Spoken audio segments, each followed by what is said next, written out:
नमस्कार। एसआईआर के मुद्दे पर चुनाव आयोग और विपक्ष अपनी अपनी जगहों पर अपनी सफाई दे रहा है, अपनी मांग कर रहा है। उसके लिए विपक्ष जो है इस समय सड़कों पर उतरकर न्याय मांग रहा है और चुनाव आयोग प्रेस कॉन्फ्रेंस करके अपना स्पष्टीकरण दे रहा है और देश के नागरिकों, पार्टियों के नेताओं को और उनके वर्करों की जिम्मेदारियां भी बता रहा है। लेकिन इसको कौन मानेगा, इसके लिए कौन काम करेगा, ये एक प्रश्न चिन्ह लग रहा है इस पर। कहीं ऐसा तो नहीं है कि विपक्ष जो है एसआईआर के मुद्दे से अपना कोई चुनावी मुद्दा निकालना चाह रहा हो, क्योंकि एसआईआर के मुद्दे से बिहार में जिस तरीके से लोगों को बताया गया कि तुम्हारे वोटों की चोरी हो जाएगी, लोग चोरी रोकने के लिए आ रहे हैं लेकिन उनको पता नहीं है कि कैसे चोरी होगी।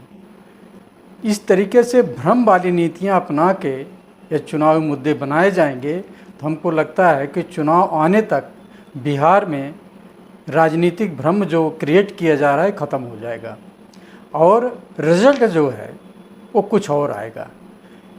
इसमें आप देखें, चुनाव आयोग ने जिस तरीके से आज अपना स्पष्टीकरण दे रहा है वो एक बहुत ही डिटेलिंग में कर रहा है सारी चीज़ें कि किसकी क्या ड्यूटी है, किसको कैसे करना है, किसको एफिडेविट देना है, किसको नहीं देना है और किसको फॉर्म भरना है।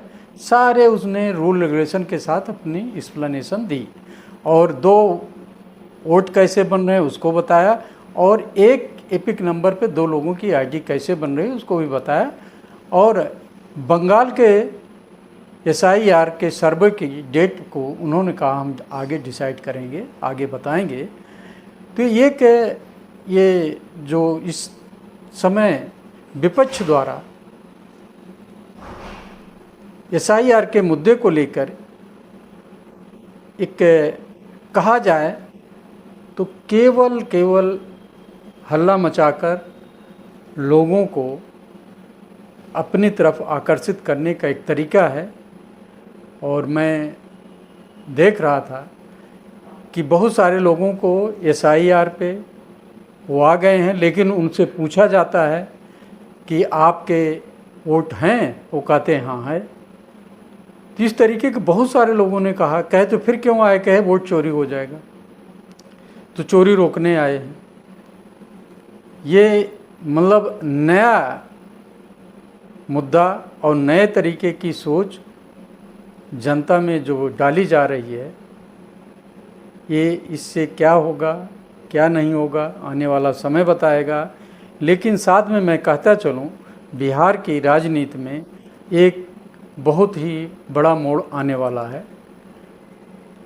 वहाँ के समीकरण कुछ बदलेंगे और जो पुरानी पार्टियां हैं कहीं न कहीं धोखा खाएंगी।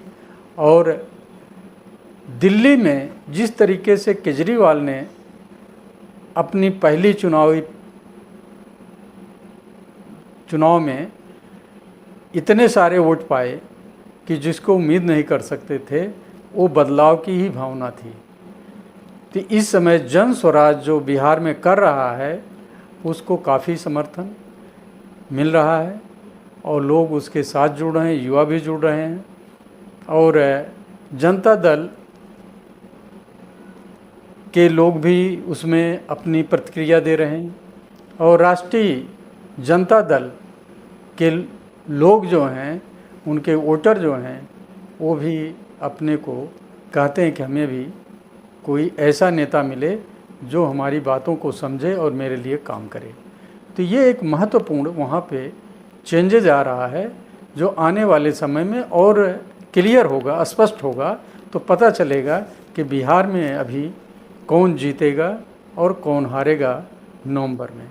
लेकिन अभी तक जो वहाँ पे माहौल बना हुआ है वो कहीं न कहीं बीजेपी के पक्ष में जा रहा है और उसमें जन स्वराज पार्टी जो है वो वोट ज़्यादातर राष्ट्रीय जनता दल काट रहा है। और क्षेत्रीय पार्टियां भी कहीं न कहीं इफ़ेक्टेड हैं, क्योंकि उसमें सभी लोग जा रहे हैं और उनको विश्वास हो रहा है, ये देखने को मिल रहा वहाँ ऐसा। लेकिन आने वाला 1 महीने बाद, 2 महीने बाद आपको बिल्कुल स्पष्ट हो जाएगा कि पार्टियों में जब फूट शुरू होगी तो पता चलेगा कि क्या सच्चाई है, और उसी समय स्पष्टता के साथ बिहार के चुनाव नतीजे पहले आने शुरू हो जाएंगे। नमस्कार, धन्यवाद।